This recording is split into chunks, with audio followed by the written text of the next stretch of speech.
તમારી અંદર તમારા હક અને અધિકારો માટે છેક સુધી લડી લેવાની જો તાકાત હોય તો ભારત સરકારના બધા ગ્રાહક કાયદાઓ આપની મદદ કરે છે. આજે વાત કરવી છે માત્ર 600 રૂપિયા માટે 13 વર્ષ સુધી કાનૂની લડત લડનાર એક ગ્રાહકની. મધ્યપ્રદેશના બાલાઘાટ શહેરના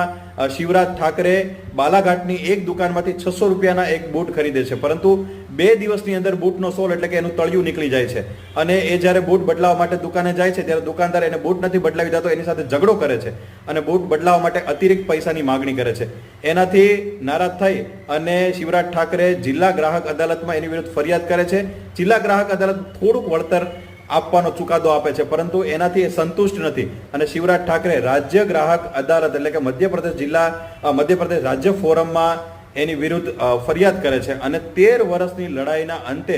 2 દિવસ પહેલા મધ્યપ્રદેશ ગ્રાહક ફોરમ ચુકાદો આપે છે અને એ દુકાનદારને 3040 રૂપિયાનો દંડ